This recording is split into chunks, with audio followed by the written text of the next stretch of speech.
let me make this 100% clear. I don't want to be sober. It just came naturally. What I mean by that is I do get fucking. There's this artist that I love his fucking song. It hits well, but I just can't think of the fucking. It's like Vivid or something like that. It's not Vivid. Fuck, I'm gonna be right back. The dude's name is V1VD, and the song I'm talking about is Money. And it literally says, drugs aren't the problem, people are the problem. And I literally realized that due to the fact that environmentally I was doing things just to escape from the situations that I'm in. Even though, like, my biggest problem is you can tell me exactly what's wrong with me, but until I come up to that conclusion, I don't give a fuck. That's 100% when it comes to anybody and everybody, because I've been telling people their fucking problems too. As I get told my problems, I'm like, fuck off. What the hell you telling me this shit for? I don't give a fuck. Just because you see it don't mean I see it. Like, you see it as a problem, but the thing about me is the way that I handle my things, the way I handle my things, like the way you handle your things, the way you handle your things. I've been trying to tell people things like they've been trying to tell me, and I get exactly why they don't listen to me, because I don't fucking listen to them. So at the same time, why the fuck we speaking and wasting the time and energy? So therefore, I don't fucking need to smoke when I'm in Ohio. And I guess community, and that's not always because every community that was in Michigan that was bad for me, but at least my adoptive parents with the fucking lady of the house being so fucking nutty had to be either out the house or on drugs to actually fucking feel anything, or actually feel like not everything's my fucking problem, because nothing is my problem. I can't control anything. I can't control how she feels. Can't control the fact that she's pissed off at her own fucking dogs. Can't control the fact that she's pissed off that she can't control her own financial issues. She'd spend the money, then bitch that she ain't got the money, and she'll spend the money, and bitch she ain't got money, and do that fucking repeatedly. So I was just like, how the fuck am I gonna fix all these issues, all these problems? Because that's how I used to consider myself as the problem solver, until eventually fucking succumbing to my own issues, being put in an asylum for a little bit, having a lot of mental breakdowns. Like, I would say I've went through some psychosis, and even when I try to find a definition of psychosis, I'm just like, well, when they say distorted reality, and I try to find definition of reality, and reality is all perception of dependent on who you are as a person. So it's just like, well, let's just say I'm fucking insane. And the way I feel things is not supposed to be how everybody feels things, but because of the environment that I grew up in, I can literally tell, I shit you not, through text. You ain't even gotta fucking be in person with me. I can tell that shit shift through text. I can tell you lying, but somewhere inside of me, I always have hope, and I always have a belief system that you're not lying to me.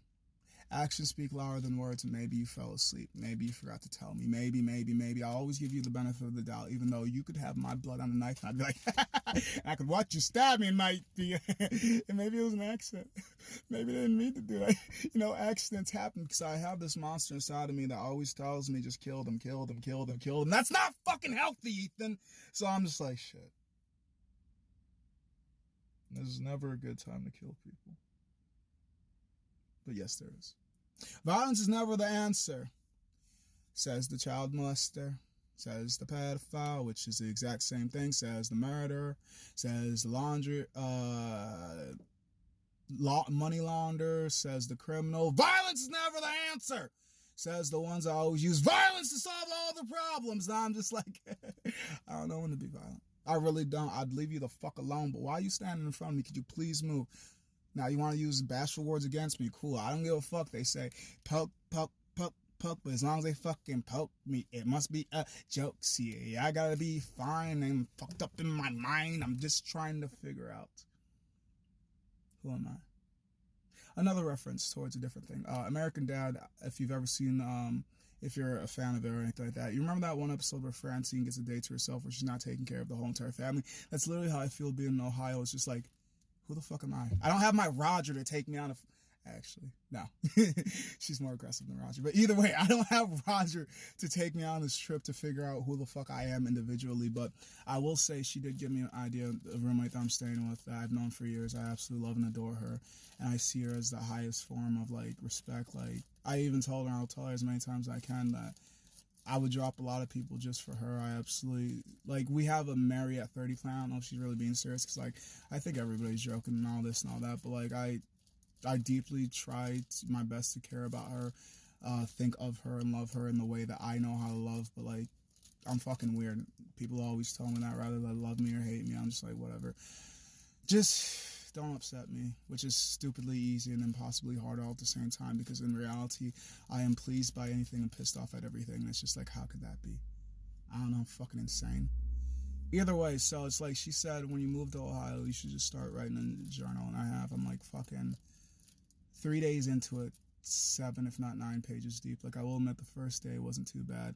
Like, I'm not saying like writing wise. I just meant like not experience wise. I meant writing wise, as in I only got like a page. I think the second day I got a page and a half, and like these past 2 days, I've just been fucking getting paid. No, fuck, it really hasn't been that long. Because I've been here since the 5th. It's currently the 8th, and I've been journaling since then. I have like, I don't know how many fucking pages. But I did write them all in different colored inks just because the way that my brain works.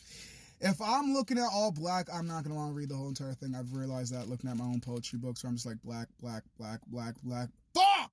This is boring.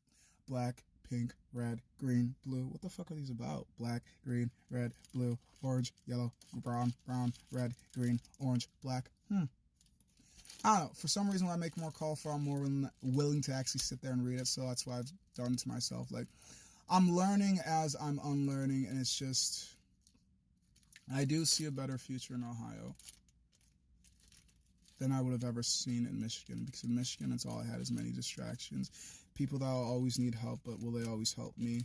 Some, yes. Most of them wouldn't even consider me. Some will say, oh, you could always come back.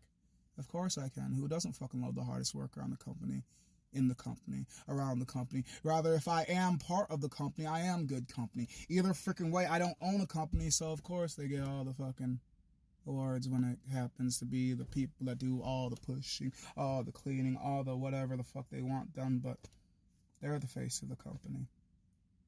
I mean that literally and metaphorically, as in, make sure you surround yourself around people that actually give a shit about you and themselves, not just themselves or not just you, because that's my issue, because I would literally sacrifice my life for other people. But you're telling me I have to wake up tomorrow. Fuck. I do so much for others, and others wouldn't think to do for me, but this roommate has made me reevaluate the standard, because like we literally had to fucking argue for the paycheck yesterday. And that shit made me laugh, because I literally told her, like, I really want to just be a part of a community where, like, we literally fight over who the fuck's paying the bill, and, like, we argue over, like, not necessarily, like, stupid shit, but, like, it's stupid, like, so you mad at me because I got you a more expensive present than you got me, but we still got presents that we enjoyed each other. Like, I want it to be, like, we petty, but it's not, like, hateful petty. It's like, damn, motherfucker. I like your car. How you feel about mine? My car cool too? Okay, cool. Damn, bro, where'd you get them shoes? Can I get them too? Ooh, I wonder if they're my size. Shit, you looking fly as fuck. But like, I don't know, growing up in Michigan at least helped me build the character, and I feel like Ohio's gonna make the character live. Or Ohio might develop a new character that ends up thriving better, but like, I don't know. Update. I do have a job orientation on Monday. I've only been here for like I said, from the 5th to today's the 8th. I already got a job. I knew I was marketable, but I'm excited about that. I don't know what I hope about that. I saw the parking lot. It seemed like the pay was well just by looking at the people's cars. The hiring manager absolutely loved and adored me, as most people tend to do when they interview me. He literally hired me on the spot. Just said, "When can you start?" I'm like, "Shit, when can you work me? I've been here for 3 freaking days. I need a job." I don't like to freeload, ladies and gentlemen. I'm never the type to feel like freeloading just because I know I could always do something, rather if it's helping clean, rather if it's getting dishes, rather if it's trying to do childcare, rather if it's doing lawn care. Like, I can do stuff, but I came to Ohio with some money. Not a bunch of money, but at least enough money that I've been able to pay for my own foods, even though she won't admit me some of the time. I've given her, well, we're not going to tell everybody what I do all the time. Either flipping way, I have done enough that I feel like I'm not a burden in anybody's life. I'm just in people's lives. I've never been a burden ever since I was a child, because I was never allowed to be a burden. So it's just like, when people say they want to help me, I'm just like, get the fuck away from me. I got this shit. I learned to be independent because the people around me were so dependent on me. It's just like, we can't afford anything. When in reality is, you guys can't afford anything. Ethan can get what the fuck he wants to, because he's a spoiled little brat now, isn't he? Yes, but I used to hate that as a child, but now as an adult, fuck yeah, I'm a spoiled little brat. Now spoil me. I'm fucking kidding. I still don't feel comfortable being spoiled or even being the center of attention, even though people want to pay me so much attention. But it's like, why the fuck are you paying attention to me? You got your own life, you got your own issues, and here I am trying to put my time and energy in other people's lives and issues. It's like, I feel like Francine, and I got the day off, and I don't know what the fuck to do. So I just go to work, because that's all I ever know how to do, work. But will you ever appreciate it? I don't fucking know. But I'll keep working, though.